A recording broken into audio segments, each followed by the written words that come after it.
And students of Mpasaso District Assembly Junior High School in the Ahafuano South District of the Ashanti region can now heave a sigh of relief as philanthropists have provided them with classroom furniture. And Tertiary, who first filed that distressing story, now brings us a fresh report.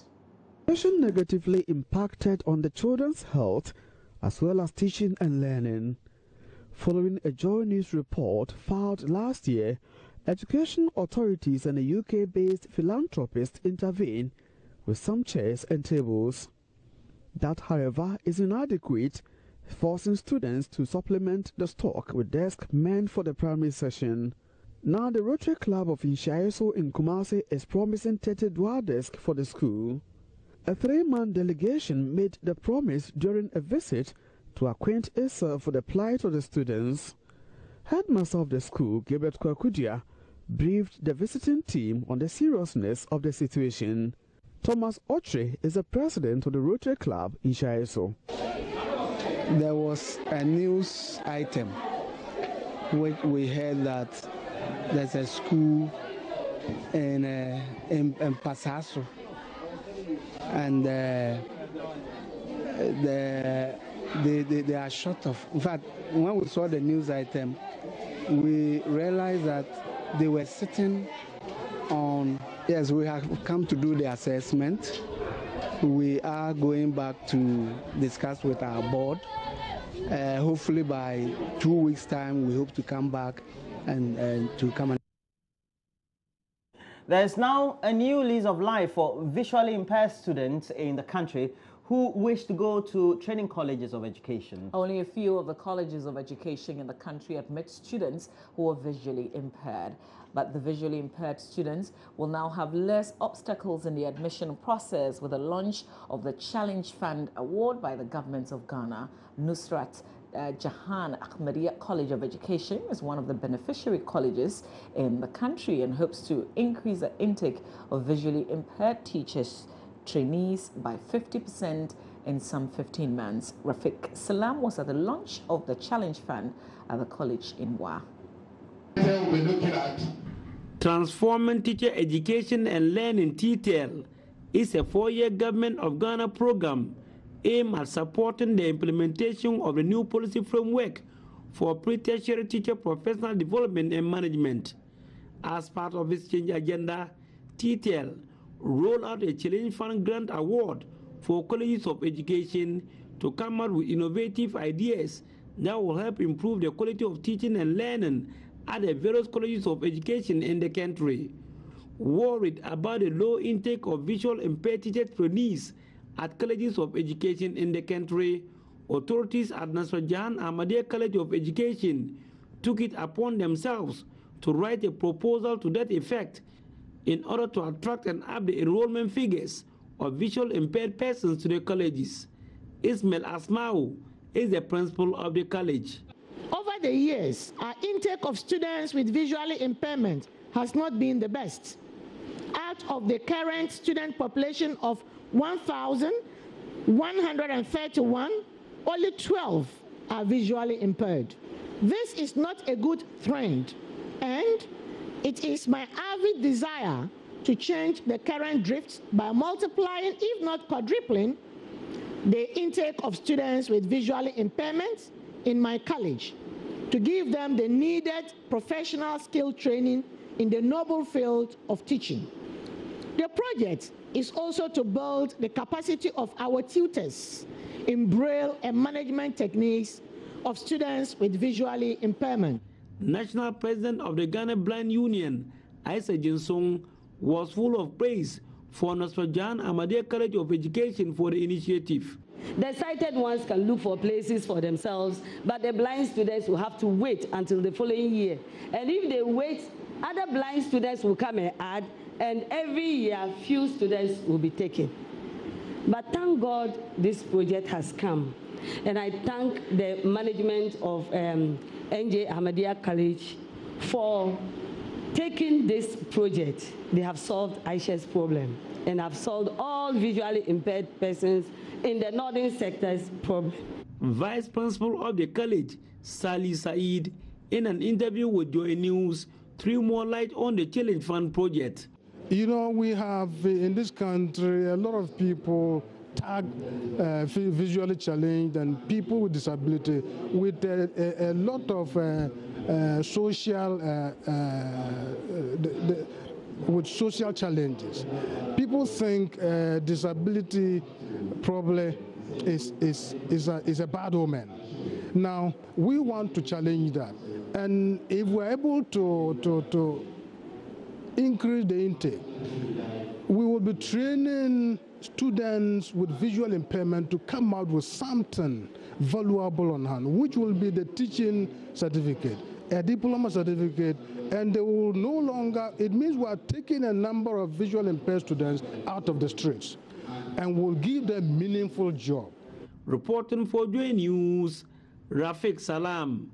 Wow. And that's a good story there. But there's another story of resilience and hope. One of many early and forced marriage victims, especially in northern Ghana. Despite the difficulties many of such young women go through, some manage to scale the hurdle to achieve the ambitions in education and other fields of endeavor. Joy News' Mahmoud Mohammed Nuruddin tells the story of a young woman in Tamale who braved the storm to become an inspiration to her peers. My name is Rabi Salifu. I am a mother of 3 girls, and I'm working with an NGO called Women Support and Activist Group. It is based in Tamale. I am also an owner or managing a cleaning company called Rapso Institutional and Home Cleaning Service. That is what I do. Rabi Salifu is presently a student at the University for Development Studies in Tamale. Her determination to reach the top of the education ladder was undoubted until she was lured into early marriage in 2005. Getting married at a very early stage in life, when I had just completed my senior secondary school, was something I wasn't prepared for and something I wasn't too excited about. But all the same, my father thought it was a good thing for me and encouraged me to go into it, which I wouldn't call a bad experience completely, because it also serves a form of motivation or inspiration for me, because it really opened my eyes and I got pushed to do other things that I never thought I could do. I think it's just about knowing what you really want and pushing for it. It was a very difficult moment, but I couldn't just decipher between what I really wanted and what I was all about. But all I really had in mind was that I wanted to go to school. Rabi, however, defied the odds to put her destiny back on track by walking out of the relationship amid resistance from relatives. 2 years after marriage, she quit and moved to Wa in the Upper West region, where she worked for 6 years as sales assistant.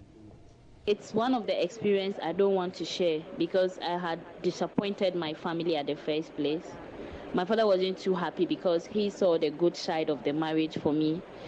My siblings were quite worried because leaving home was something I never discussed with anybody and it was unplanned. So they were having that fear for me.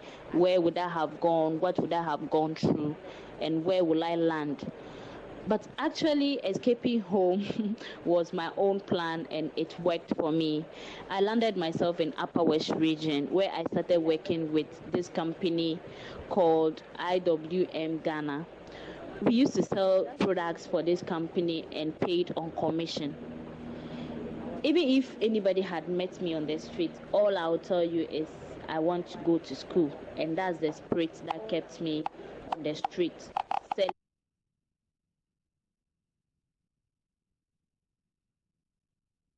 And we're back in Accra, the capital, where the only girls' correctional center has in the last few years been compelled to relegate reformation of girls brought to the facility because it has had to deal with more fundamental concerns. It says without food and basic amenities for their upkeep, it is unable to focus on its core mandate. Joy News says Zarina Amandi has been to the South Laboni Junior Girls Correctional Center and reports, like many other government-run facilities, the failure to provide basic funding to barely sustain them is crippling their operations.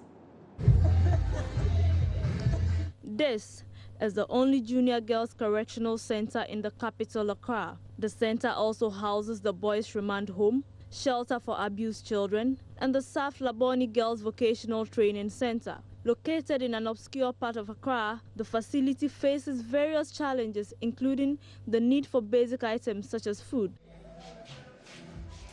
Commissioned in 1986, the Vocational Center trains girls in various vocations, whilst the boys' remand home takes into custody juvenile offenders between the ages of 12 to 17. The shelter for abused children, which is also housed there, is a referral center for children who have been abused for protection. But for caretakers, the condition of the school makes it difficult to run it smoothly. Love Grace Alija manages the center. People who know here, 1 or 2 people come here to donate. So those who know, they come. And the majority of them help us. Though it's a government institution, government provides some funds, but we need more people to donate so that we'll be able to cater for these children here. The inmates should ideally be taken through vocational training such as bead making, dressmaking, catering, and hairdressing to help them gain skills and reintegrate them easily into society. But without the needed funding, the Correctional Center has come to rely heavily on the benevolence of members of the public, such as Patricia and Trisha Dake, who celebrated their 18th birthday with the inmates of the various homes. This is so much better than a party, like me and my friends, and we're going cafe. This is way better than that, so I'm happy.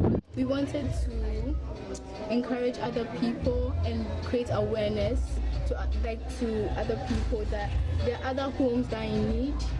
They can give more than just a bag of rice or something. They can give like cement to create like a whole different environment for them to live in. The twin sisters decided to use their savings and contributions from friends to make the soiree possible. They also donated some items to the center. Zarina Mandi for Joy News.